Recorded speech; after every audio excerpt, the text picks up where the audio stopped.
Bonjour tout le monde, aujourd'hui on se retrouve sous Fusion 360 pour créer un porte-lame.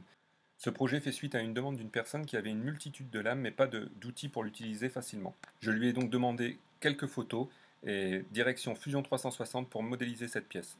C'est ma vision de l'impression 3D, créer quelque chose pour faciliter notre quotidien. Donc pour ce faire, on va créer une nouvelle esquisse et on va travailler sur ce plan. Je vais venir faire un cercle de 30 mm de diamètre. Terminer l'esquisse. Ce cercle, je vais l'extruder sur 180, 18 cm. Maintenant, pour pouvoir travailler sur ce cercle, je vais le scinder en deux, donc je vais le couper. J'utilise ici l'outil scinder. Donc le corps à scinder, c'est mon cylindre, et l'outil de scission.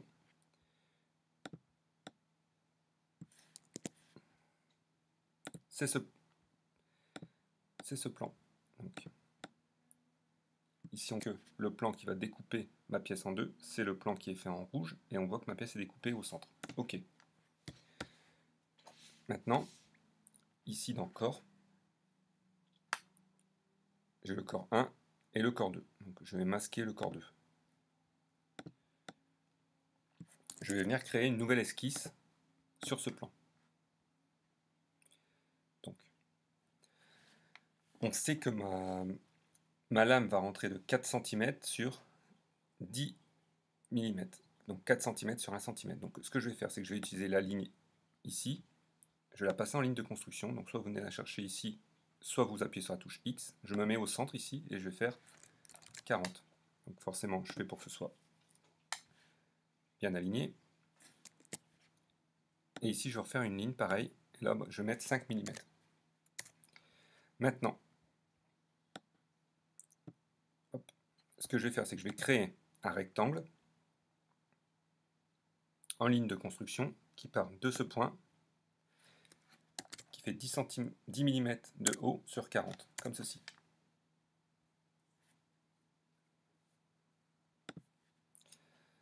Alors, pourquoi j'ai fait ça?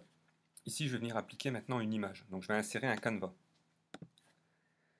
à partir de mon fichier, comme ceci. Donc ici, vous avez votre image qui est sélectionnée et on va voir où je vais insérer mon image. Donc, je vais l'insérer sur cette partie-là. Donc, maintenant, je la déplace. Et ce que je vais faire, c'est que je vais jouer à agrandir ma photo pour que la fin de l'arrondi ici arrive au bord de ma pièce et qu'en largeur, je suis à pratiquement 1 cm.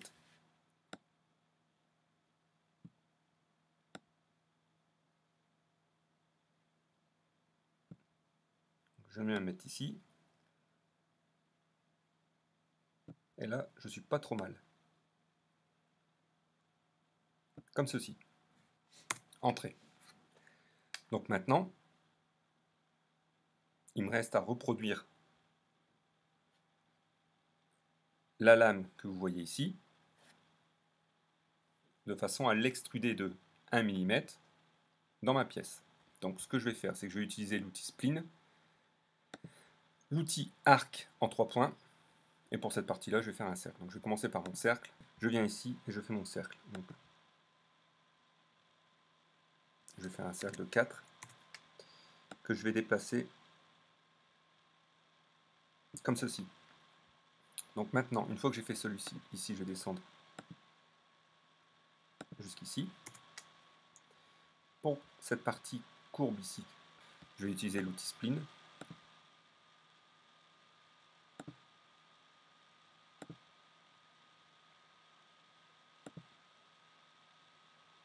Comme ceci. Je valide avec la touche entrée.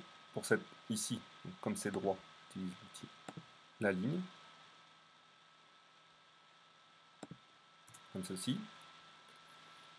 Cette partie-là, comme elle est arrondie, un arc en 3 points fera l'affaire.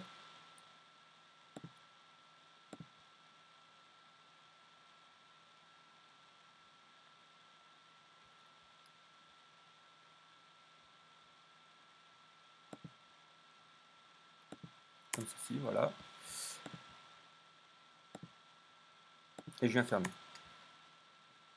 Il me reste la partie basse ici.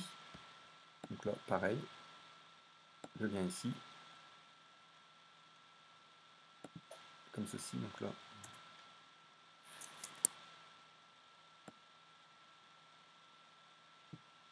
Voilà. Ici, une ligne pour la jonction qui vient jusqu'ici. La touche T pour me permettre de supprimer cette partie de mon cercle qui ne sert à rien. Et je me retrouve avec la forme de ma lame ici. Je sélectionne extrusion. Voilà. Et là, j'ai moins 1 mm. Voilà. Donc maintenant, vous pouvez venir mettre votre lame dans le porte-lame. Je cache mon canevas, comme ceci. Je ferai apparaître mon corps numéro 2. Ici, je vais venir appliquer un congé sur mes deux corps. Donc, je sélectionne avec la touche Shift enfoncée les deux arêtes, le congé, et je descends à 7, je fais un congé de 7,5 mm. On va faire la même chose de l'autre côté. Donc là, congé, vous sélectionnez, congé, vous sélectionnez les arêtes, et ici vous jouez avec la flèche, comme ceci. Voici, on se retrouve comme ceci. Maintenant, je crée un plan de décalage. Donc, plan de décalage de cette zone, et je le monte à 30 mm. Sur ce plan de décalage, je vais créer une nouvelle esquisse. Je vais masquer mon corps numéro 2, et ici je viens faire un premier cercle de 5 mm. Ici, et je fais dérouler. Corps numéro 2 apparu, je vais le mettre ici. 5 mm. Ok, terminé mon esquisse. La touche E comme exclusion, je sélectionne mes deux cercles et je vais les faire descendre. Donc là,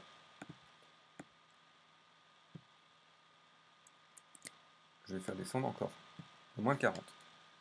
Entrée. Une fois que j'ai fait mon perçage, je vais faire l'emplacement pour mes têtes de vis. Donc ce que je vais faire, c'est que je viens sur cette esquisse ici et je vais faire clic droit, modifier l'esquisse.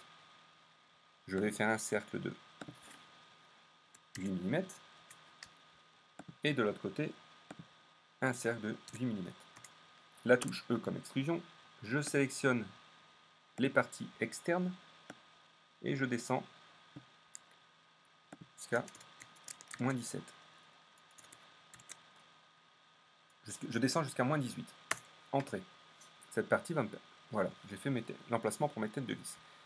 Maintenant, sur cette esquisse, je fais modifier l'esquisse et je vais créer un rectangle de 95, de 15 sur 95, comme ceci. Celui-ci, je vais l'extruder sur moins 18 mm. Sur cette partie-ci, je vais venir mettre un texte. Donc, je crée une nouvelle esquisse sur cette partie et je crée un texte. Donc, je crée ma zone de texte, comme ceci. Donc là, Fusion 3D 60. Pensez à vous y abonner si ce n'est pas encore fait. En 10 mm, centré horizontalement et verticalement. Ok. Cette partie maintenant, je voudrais l'extruder. Donc je sélectionne mon texte et je vais faire moins 1 mm. Extrusion négative pour faire une espèce de gravure. Seulement d'un point de vue visuel ici, pour faire joli. Maintenant, il me reste juste une chose à faire. Donc c'est que je vais masquer mon corps 2 et je vais créer une nouvelle esquisse sur ce plan.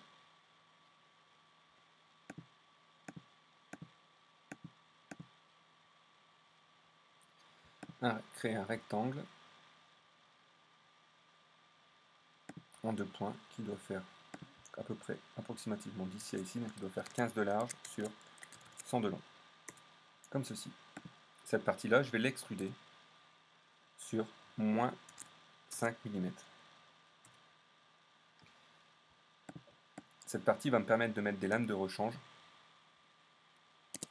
Sachant que les lames font à peu près 8 cm, j'ai laissé une petite marge de part et d'autre. Voilà, donc le projet est terminé. N'hésitez pas à commenter la vidéo, à la partager, à vous abonner à la chaîne. Moi je vais vous donner rendez-vous vendredi prochain. Mais avant toute chose, je vous montre encore une fois comment je modifie l'apparence de mes objets modélisés sous Fusion 360. Donc je fais appel au menu apparence avec la touche A, qui vient de s'ouvrir ici, je le déplie. Je vais faire une partie en alu brillant bleu. Et la partie du dessous, je vais la faire en rouge. Je vous dis à bientôt et à la semaine prochaine.